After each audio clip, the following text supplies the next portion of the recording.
ሰላም ቤተሰቦቼ። የዓለም ሸክም የከበደ መስሎ ተስፋ ሲያስቆርጣችሁ ወይም የጥረታችሁ ውጤት የራቀ መስሎ ሲታያችሁ የትኛውን መጽሐፍ ታነባላችሁ? መልሱ በአቅራቢያችን አለ፣ የተፈጥሮ መጽሐፍ። ይህ ታሪክ ልክ አንድ ዘር በአፈር ውስጥ ተቀብሮ ብርሃንን እንደሚጠብቅ ስለ ትዕግስት ነው። እሳት ካለፈበት መሬት አዲስ ሕይወት እንደሚፈነጥቅ ስለ ጥንካሬ ነው። እንዲሁም ወንዝ ድንጋይን ተንተርሶ እንደሚፈስ ስለ መላመድ ነው።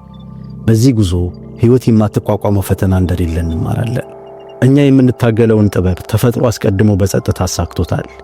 ዘር አይቸኩልም፣ ጊዜውን ይጠብቃል። ወንዝ ፍሰቱን አያቆምም፣ ተራራ አይናወጥም፣ ሁል ጊዜም ጸንቶ ይኖራል። እውነተኛ ጥንካሬ በፍጹም አለመውደቅ ሳይሆን ሁል ጊዜም በድፍረት መነሳት መሆኑን እንማራለን። ማርቲን ሉተር ኪንግ እንዳለው ሕልውናችን የተመካው ነቅተን የመቆየት ከአዲስ አስተሳሰብ ጋር የመላመድ ንቁ ሆነን የመኖርና የለውጥ ፈተናን የመጋፈጥ ችሎታችን ላይ ነው። እንኳን ወደ ዋርካ ጥበብ በደህና መጣችሁ። ድካም ተሰምቶት ከሆነ ወይም ደግሞ ከስር ተነስተው ለመነሳት ዝግጁ ከሆኑ እስከ መጨረሻው ከኔ ጋር ይቆዩ። በቀጣዮቹ ጥቂት ደቂቃዎች ፈተናዎቻችሁን ወደ ድል ለመቀየር የሚረዱ 6 የተፈጥሮ እውነታዎችን እናያለን። ትምህርት 1። የእጽዋት ዘሩና ጨለማ። የማይታይ ዝግጅት። እያንዳንዱ ታላቅ ዛፍ የሚጀምረው በጥቁር አፈር ውስጥ ከተሰወረ ዘር ነው። ያ ጨለማ እስር ቤት አይደለም፣ ስርን ወደ ጥልቀት እንዲሰድ የሚያስገድድ ፍጹም የማብቀያ ቦታ ነው። ዘሩ ማንም ስለማያየው ብቻ ማደግን አያቋርጥም። ወደ ላይ እየገፋ ገና ባላየው ብርሃን ላይ እምነት ይጥላል። ሁላችንም ይህን ወቅት እናውቀዋለን። ጎህ ሲቀድ ተጨማሪ ሥራውን ለመስራት የሚነሳው ወላጅ፣ ወይም ለፈተና በጸጥታ ሌሊቱን የሚያነጋውን ተማሪ። ልክ እንደ ዘሩ የእናንተም ጥረት በጥላ ውስጥ አልባከነም፣ ለጥንካሬያችሁ መሠረት እየሠራ ነው። ፓውሎ ኮሎ እንዳለው ለራሳችን የተሻለን ለመሆን ስንጥር በዙሪያችን ያለው ነገር ሁሉ የተሻለ ይሆናል። ነገሮችን ለማሳካት መጠበቅን አትውቀሱ፣ መቋቋማችሁን እየቀረጸ ነው። ጨለማዎቻችሁ ላይ አታማሩ፣ ምናልባትም ታላቅ ጥንካሬያችሁ የሚፈለፈልበት ለም አፈር ሊሆን ይችላል። ትምህርት 2። ከእሳት በኋላ ያለ ጫካ። መጥፋትና መታደስ። ታላቅ የእሳት ቃጠሎ ካለፈ በኋላ መሬቱ ሙሉ በሙሉ ጥቁር ሆኖ ይረጋጋል። ነገር ግን በጥቂት ቀናት ውስጥ በአመዱ ውስጥ አረንጓዴ ቡቃያዎች ይፈልቃሉ። ለማጥፋት የመጣው እሳት ለአዲስ ሕይወት መንስኤ ይሆናል። የእኛም ሕይወት እንደዚህ ነው። የደረሰብን ኪሳራ፣ የሰበረን ውድቀት፣ እነዚህ እሳቶች ከእኛ ጋር መኖር የሌለበትን አሮጌ ነገር አቃጥለው ያነሳሉ። አንድ አባባል ይህን ያስታውሰናል። ዝናብ በአንድ ጣሪያ ላይ ብቻ አይወርድም። ችግር ሁላችንንም ይጎበኘናል፣ ግን አነሳሳችን የተለየ ነው። በገጠር አካባቢ ማሳው ሲቃጠል አዲስ ሰብል ይበልጥ ለም በሆነ አፈር ላይ በፍጥነትና በጠንካራ ሁኔታ እንደሚያድግ እናውቃለን። ስቃይ መንጻትን ያመጣል፣ ኪሳራ ያድሳል። እሳቱ ሊያጠፋችሁ አይደለም የመጣው፣ ይልቁን ይበልጥ ጠንካራ ሆኖ ለመቆም ቦታ እየፈጠረላችሁ ነው። ትምህርት 3። ወንዙና ተራራው። የፍሰት ጥበብ። ወንዝ ከትልቁ ተራራ ጋር ፈጽሞ አይታገልም። እንዲሁም ግዙፍ ድንጋይ መንገዱን ሲዘጋበት ወደ ኋላ አይመለስም። በቀላሉ ሌላ የመፍሰሻ መንገድ ያገኛል። ይህ ነው መላመድ ወይም አዳፕቴቢሊቲ ማለት። መንገዱ ቀላል ስለሆነ ሳይሆን ሁል ጊዜም ሌላ መንገድ እንዳለ በማመን ወደፊት የመቀጠል ኃይል። ለምሳሌ ከተማ ውስጥ አዲስ የሕንፃ ግንባታ የለመደውን መንገድ ሲዘጋበት ወዲያውኑ አቋራጭ መንገድ አግኝቶ ዕቃውን የሚያደርሰውን ነጋዴ ያስቡት። ዴንዝል ዋሽንግተን በአንድ ወቅት እንዳለው ሕልም ካለህ ጠብቀው፣ 7 ጊዜ ወድቀህ በ8ኛው ተነሳ። ሕይወት ሁል ጊዜ መሰናክሎችን ታስቀምጣለች። ነገር ግን ልክ እንደ ወንዙ ጥንካሬያችሁ በግትርነት ሳይሆን በፍሰትና በጥበብ መሆን አለበት። መንቀሳቀሳችሁን ቀጥሉ። ትንሹ ጅረት እንኳን በጊዜ ሂደት ግዙፍ ድንጋይን መቅረጽ ይችላል። ትምህርት 4። የነፋስ ወቅቶች። ለእድገት የሚሆን ትዕግስት። ተፈጥሮ ወቅቶች አሏት፣ እኛም እንደዚሁ። የመትከል፣ የመኸር፣ የመናድ እና የመታደስ ጊዜ አለ። ዛፉ ድርቁን አይታገልም። ትልቅ ዝናብ ጊዜውን ጠብቆ እንደሚመጣ በሙሉ ልብ ይተማመናል። እናንተም ደረቅ ወቅቶች ይኖራችኋል፣ ምንም እያደጋችሁ እንዳልሆነ የሚሰማችሁ ጊዜያት። ግን መረጋጋት ውድቀት ማለት አይደለም።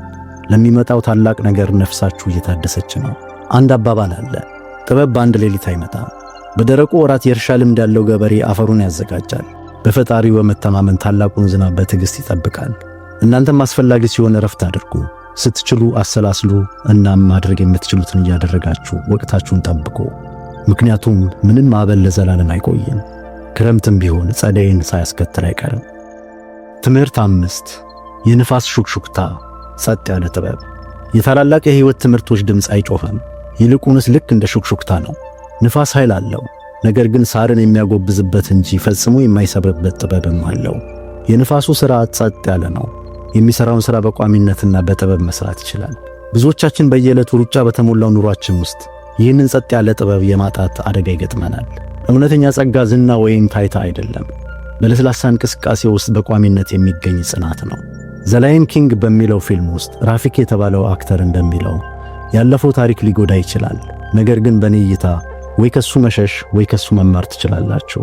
ይህን ሹክሹክታ ለመስማት ዝግ ማለት ያስፈልጋል። ከዕለታዊ ጫጫታ አርቃችሁ በአንድ የገጠር ወንዝ ዳርቻ ወይም በተራራ ላይ ሆናችሁ ጸጥታውን ስታዳምጡት ይሰማል።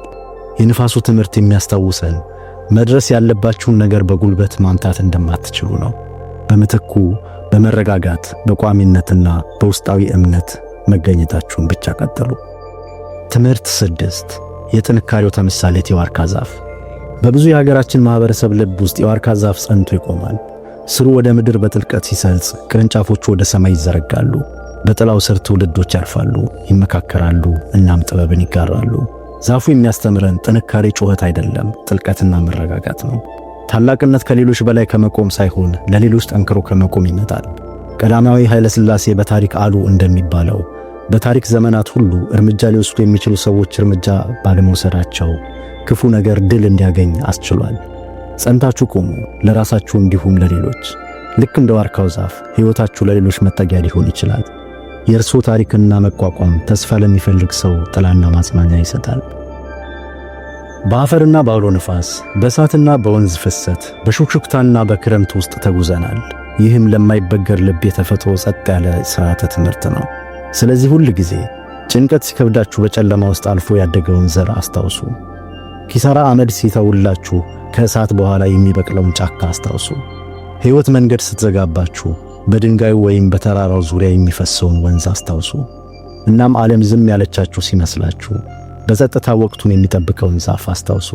ስሮቻችሁ ወደ ዛሬ አለመረጋጋት በጥልቀት መሠረት የጣሉ፣ በሥራ ፍለጋ ውስጥ፣ በቤተሰብ ሚዛን ውጣ ውረድ ውስጥ፣ በጭራሽ በማይናገሯቸው ጸጥ ያሉ ጥርጣሬዎቻችሁ ውስጥ የሕይወት ውጣ ውረድ ድምፅ ሲበዛባችሁ ልባችሁ ጸንቶ ይቆይ እና መንፈሳችሁ ልክ እንደ ተፈጥሮ ወደ ነገ ብርሃን በጸጥታ መዘርጋቱን ይቀጥል። ይህን ስታደርጉ አውሎ ነፋሱን እየተቋቋማችሁ ብቻ ሳይሆን አውሎ ነፋስን ወደ ጥንካሬ የሚቀይር ዘር እየሆናችሁ ነው። ስለዚህ ዛሬ ውጡና ተንቀሳቀሱ። የነፋሱን ስሜት ለፊታችሁ እንዲሰማው አድርጉ።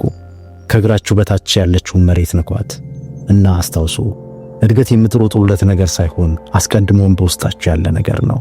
እስከ መጨረሻው ስለተከታተላችሁኝ አመሰግናለሁ።